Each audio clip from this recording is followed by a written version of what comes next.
Hey everybody, I just want to tell you why I haven't posted a video in like, I don't know, a week and a half, 2 weeks.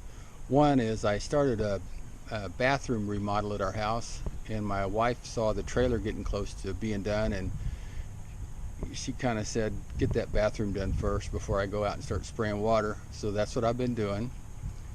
So I had a lot of my tools in there, wiring and stuff, and so my wife got anxious. I love her, but she got anxious and moved my tools and stuff into the garage, and now I'm looking for stuff and I can't find crap. So every time I need something, like I was just looking for a step drill bit, and I knew I had two in the bathroom model. I could only find one. Just things like that, my wire strippers, and I work in chaos. Even as an auto mechanic, I could be working on 3 or 4 cars at a time and have parts everywhere, tools everywhere. And if I needed my my 9/16 box end, I would know right where I had left it, even 2 days, prior. I'd go walk right to it and get it. I've always worked that way, and this is no exception here. So it's getting kind of dark, or it's going to be dark here pretty quick. And people that make videos, like if you're going to make a detailed video, like I try to explain everything I'm doing here, it takes 4 times as long, because I could already have it done by the time I explain it 2 or 3 times and retake and whatever.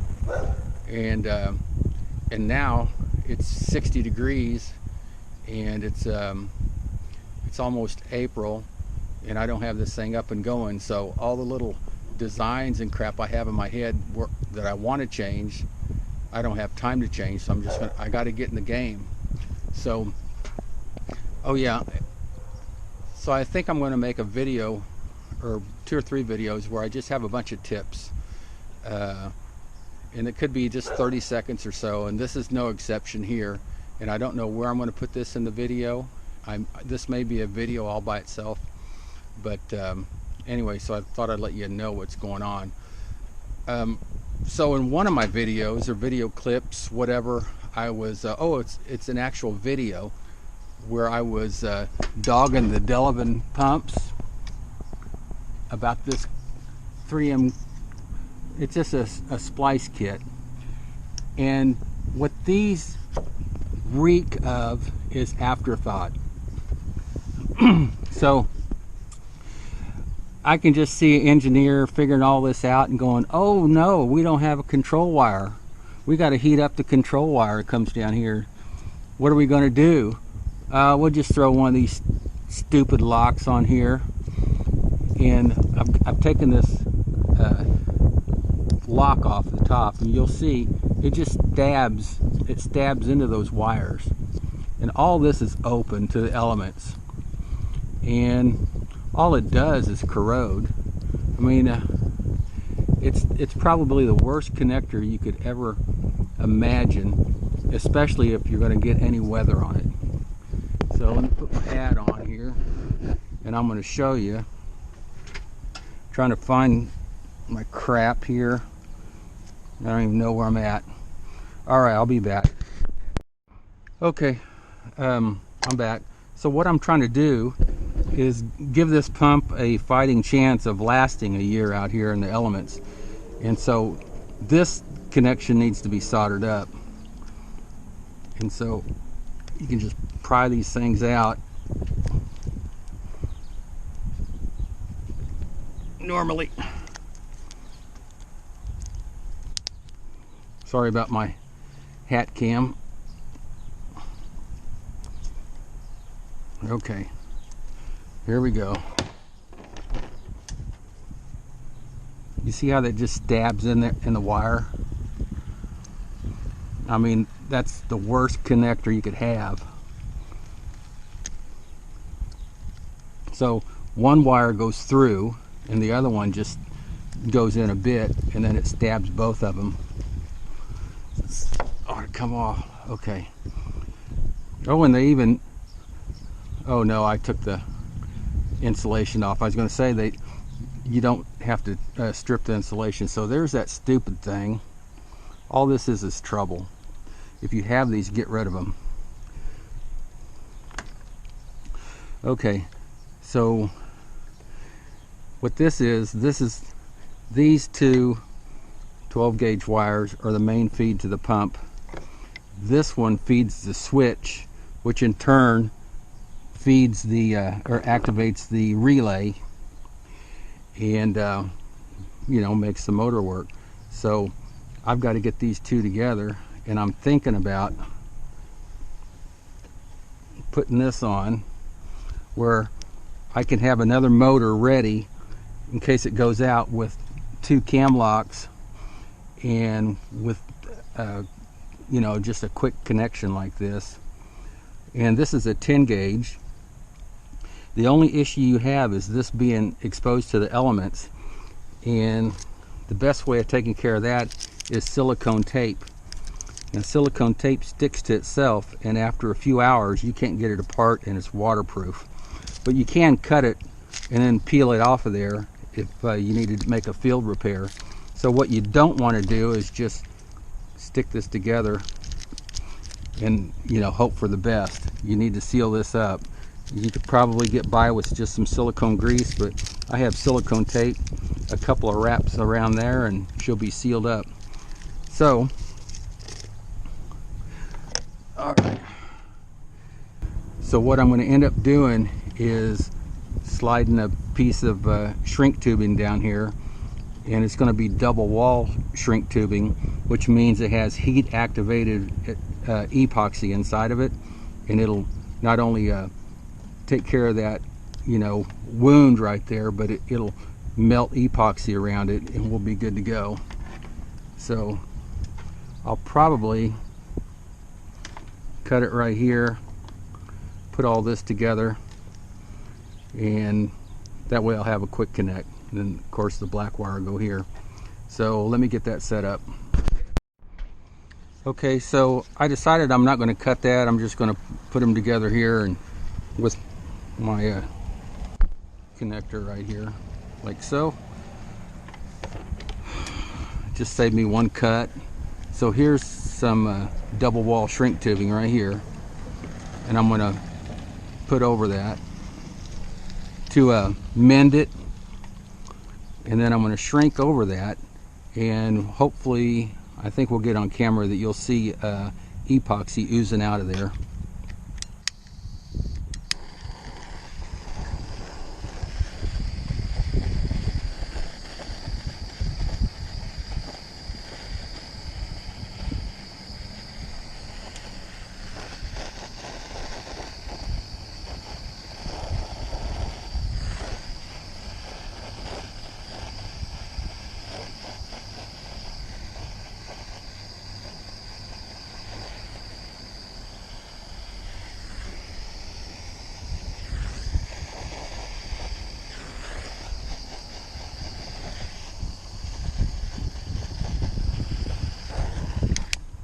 Okay, so I don't know if you can see it on camera, but there's a goo right here,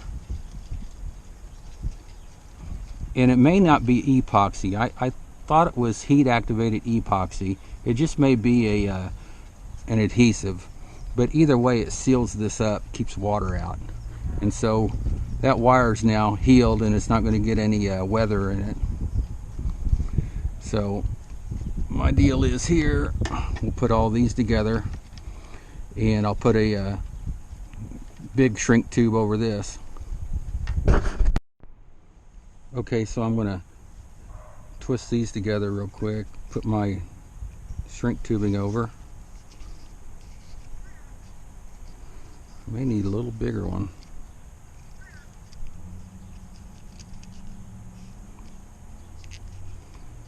Yep, I'm going to go with the next size up. Okay, so I'm going to use that smaller shrink tubing right here because the next size up is pretty big, and I think it'll be just fine for these two wires, but too big for this one, and I'll show you what we'll do on that.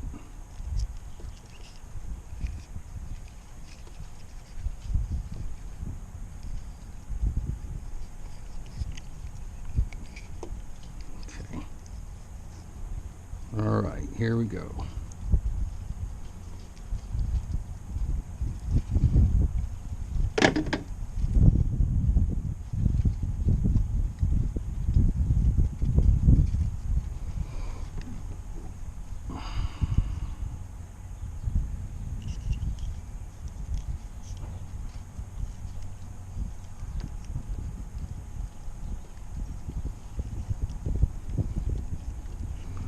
Put it all together like this.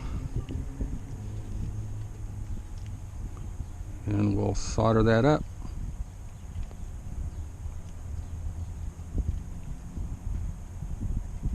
Alright, we're going to solder that up. Alright, so when you're soldering wires, you need rosin core, not an acid core solder. And look how small I have here.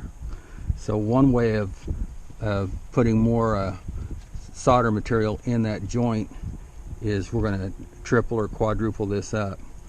So we'll just pull off a ways here and put your two ends together like that. Put your two ends together again like this. And now we have essentially a larger piece of solder. Twist to it. Just a little trick.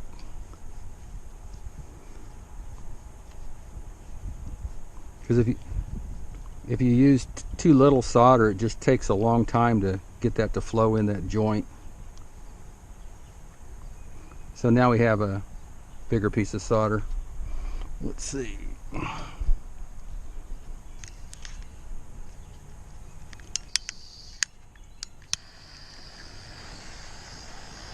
I'm going to bring the heat up from the bottom.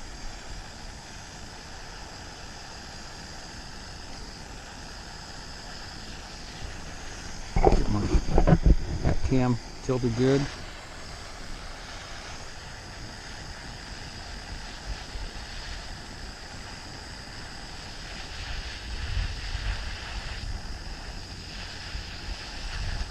That flow in there really good.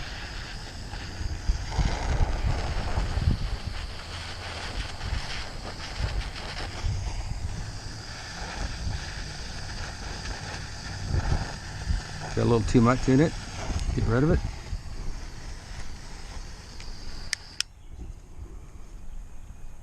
You see that? Okay, let it cool off a little bit before you slide your shrink tubing up, or it'll close down on it prematurely. We can't have anything premature. So, looks good to me. Just got to take some heat out of it here.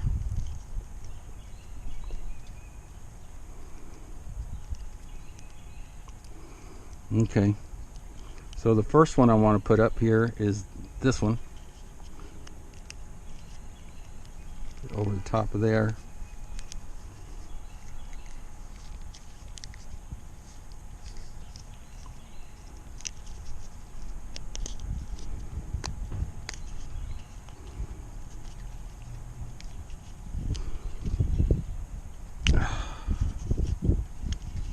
Okay, about got it. There we go. So it's up over. There's the joint right in here. And we're going to bring this one up over the top of those, like so.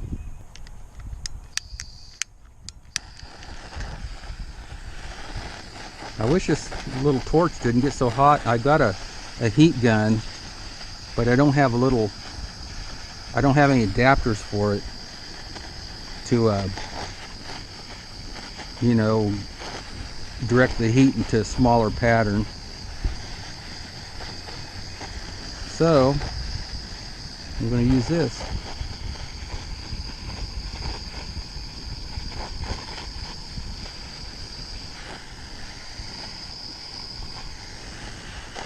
You just, whew, that's hot.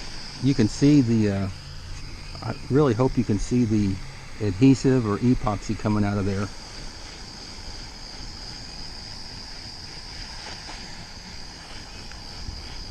Sorry, I'm getting you out of frame here.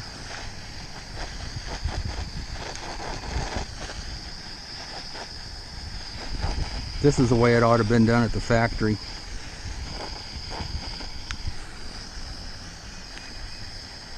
Okay, so there's adhesive here coming out, adhesive here coming out, and right here.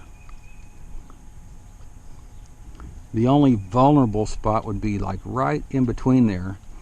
And if I remember, I might stick a little bit of silicone in between there. But knowing me, I'll probably forget. Okay. So all I have to do to my replacement pump, as soon as I see I'm going to get some work, I'm going to buy another one of these pumps and wire it up with this quick connect. And then I can change a pump out in 1 minute. I hope I don't have to, but anyway. So this will go around here like so.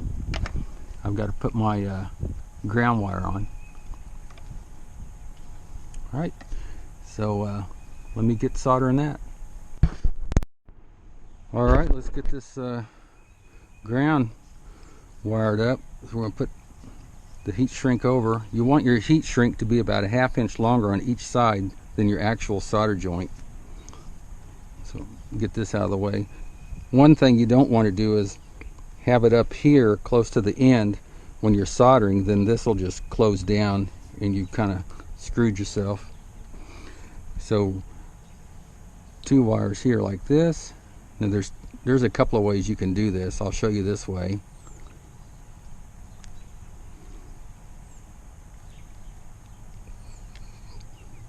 Twist them around like so.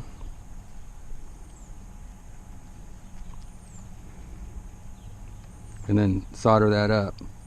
The other way you can do is put a hook right here. Always make sure you twist your wires too. Put a hook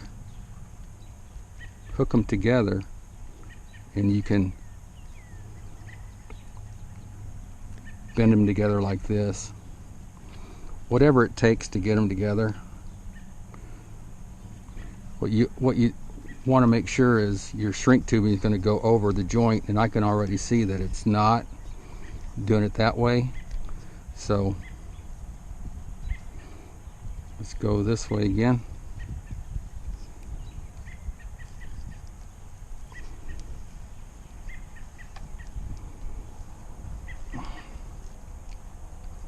And it's not going to go over it. Alright, let's try it again.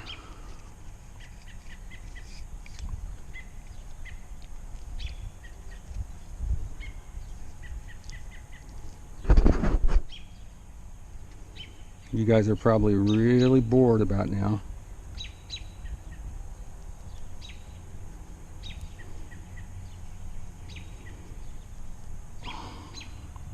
Okay.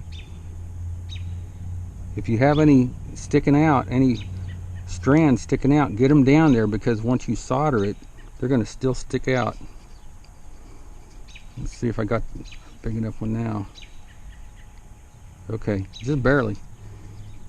So I got to make sure everything's down. Okay. Alright, that's going to work. I have to make another funky solder deal here going on. What I try to do is get a little solder melted on there first.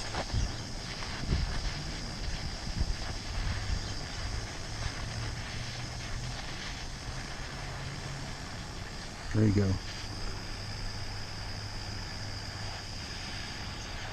This is the best way. You come in from the opposite side and flow your solder.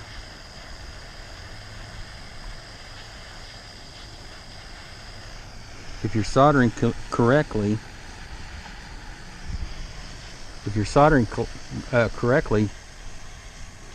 see that drip? That means that that joint was full. But if you, what I'm trying to say is, if you solder correctly, you can still see the strands of wire. So you don't want to glob it any more than that. So we'll let that cool off. All right, so it's cool. bring my shrink tubing over the middle of it. Yep.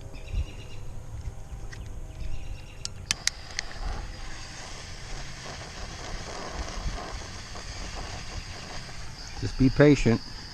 Like I said, it's best to use a heat gun. Okay.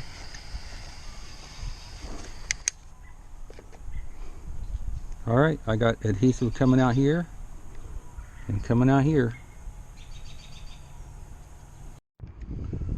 All right, so basically, what I was originally going to do is put my breaker switch inside here, and that would be ultimate, but I'm running out of room. I don't want to drill any more holes, and this was touted as being waterproof. Not weatherproof, it's touted as being waterproof. And so I bought 2 of them. So what I'm going to do is put it here, like so, and I can just reach up. It's a circuit breaker and switch. Well, it's basically a circuit breaker, but I'm going to use it as a switch also. So it's 40 amps. I probably now thinking when I see the, let's see, what is it? The starting amps of this motor is 35. I doubt if that will pop this because it's just for an instant. So anyway, I'm going to switch the positive side, which is red, the way I'm running everything. I mean, if you wanted to switch them around, that's fine. So I'm going to show you a tip here. So we're going to put this compression nut on, and then this compression washer. Let's see, I think I have that on backwards.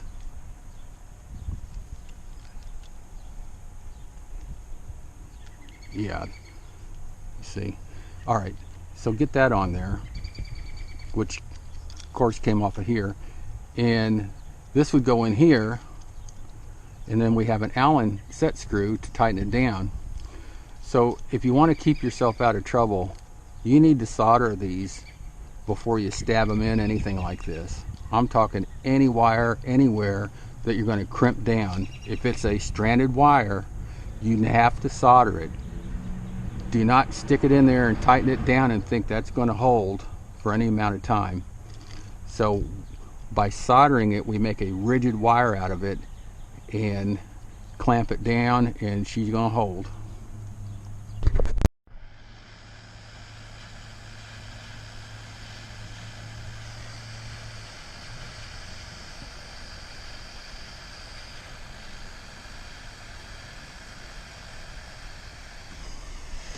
Yeah, that'll be fine.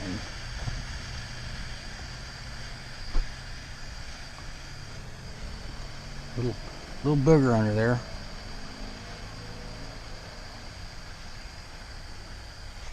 All right. So you see that? Now that Allen set screw is going to clamp down it and hold right now. Okay, whatever. All right, so it's cooled off here. Put your wire in. Run your set screw down. Now it's going to be solid.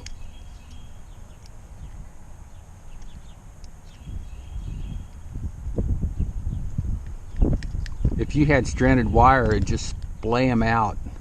And a lot of times, even after tightening it up, you can still pull the wire out. Okay.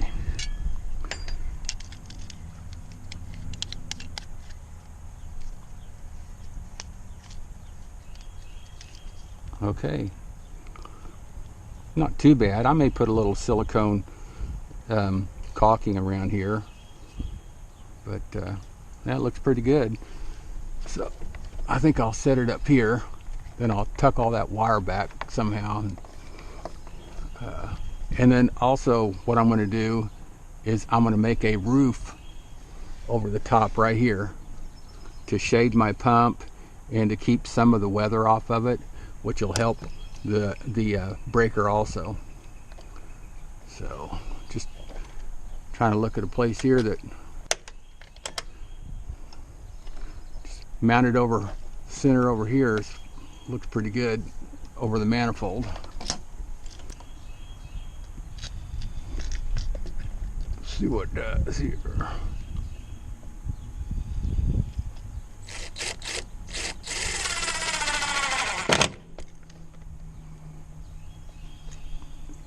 Alrighty, it's pretty good.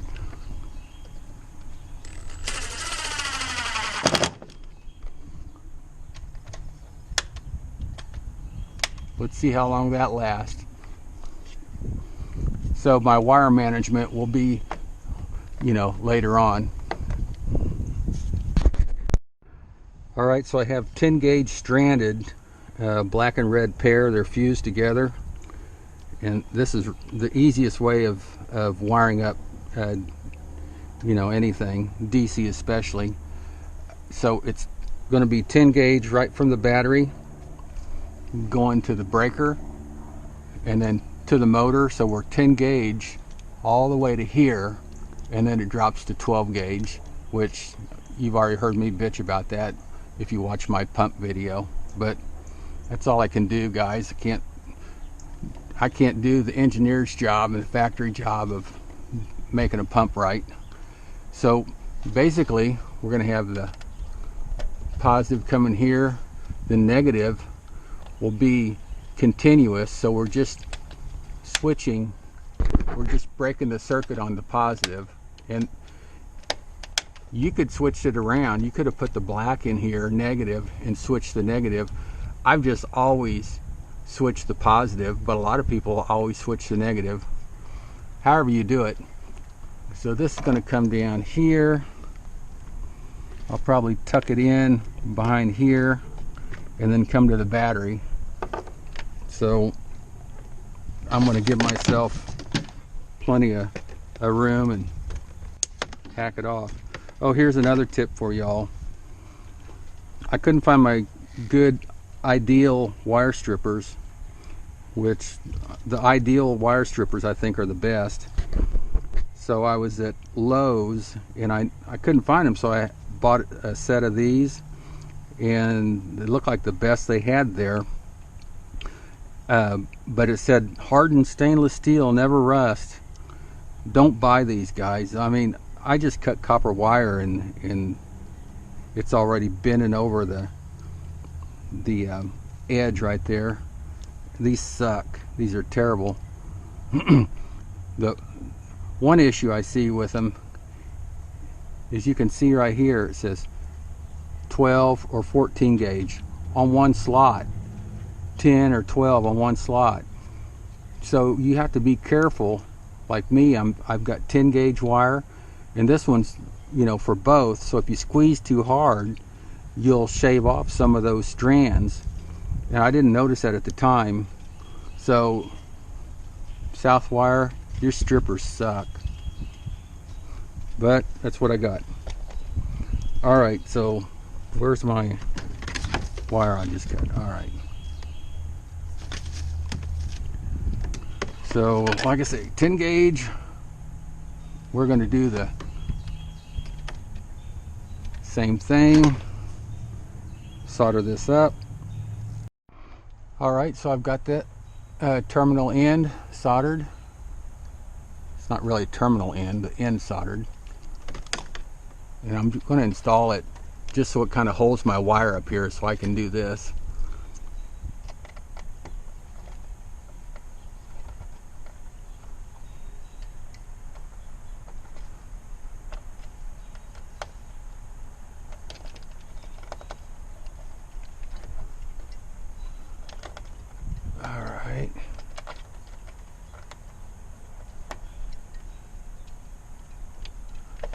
And there we go on that.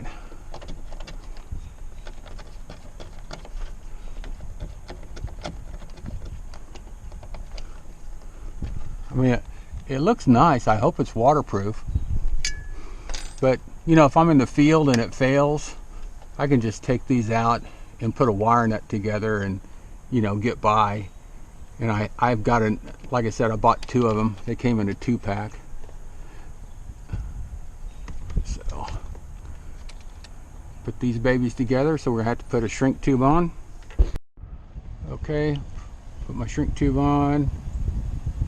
Go right here.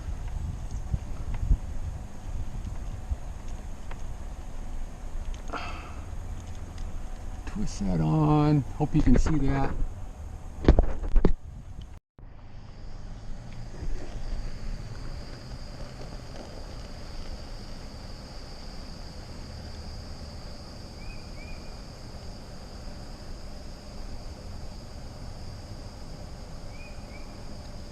Alright, you want that solder to melt through.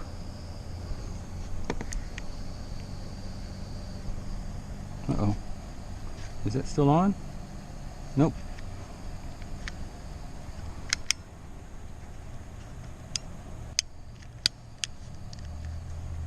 I think I'm running out of gas. Okay, I got my soldering iron out here and she's heating up. I think I got it set to 750. Usually pretty good. Usually pretty good for this big a wire. I ought to have a little bigger soldering iron, but a tip on it. It's going in there good.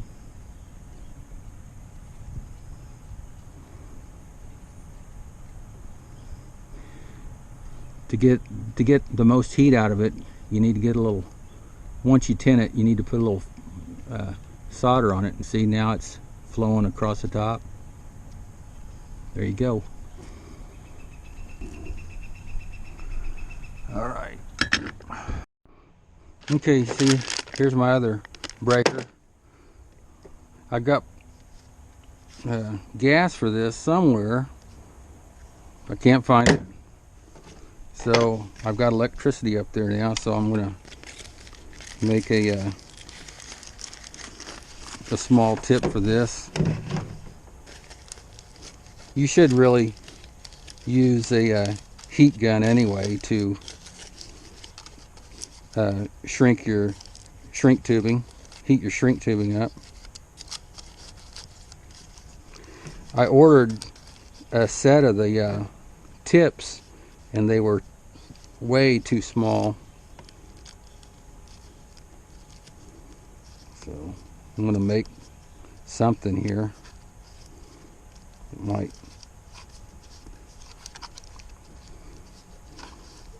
I don't know how it's going to work. Probably blow off the end here.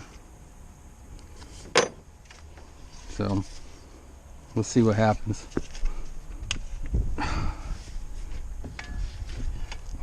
I don't know how you guys do it when you build all this crap on a truck. How you get in there and put all this crap together. I barely got room on this trailer. Let's see if he's gonna fly off here. No.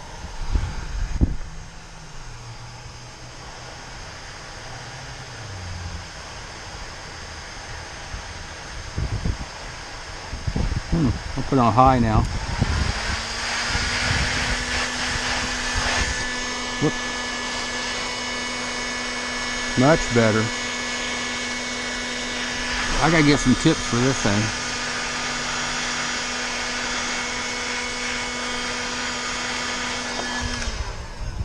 Oh yeah, I like that. Okay, well, yeah, I've got adhesive out of it. And like I said, when I'm done, I'll do the wire management, make it look nice.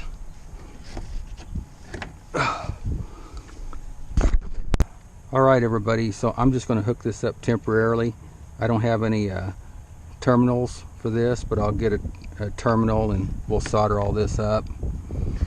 So I'll just barely get everything on here, and you know, it's just for testing. See if my pump even works. Make sure it's off. Okay.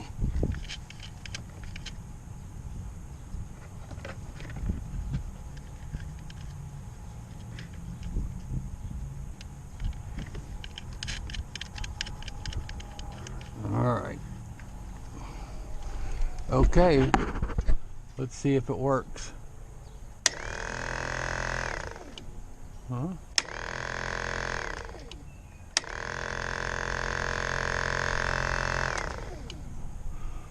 Looking good, Mr. Carter. All right. Yeah.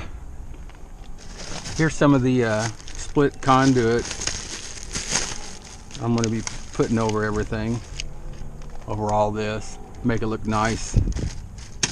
It'll look nice for maybe a year, but it's cheap and it might keep something from abrading it or, you know, cutting it.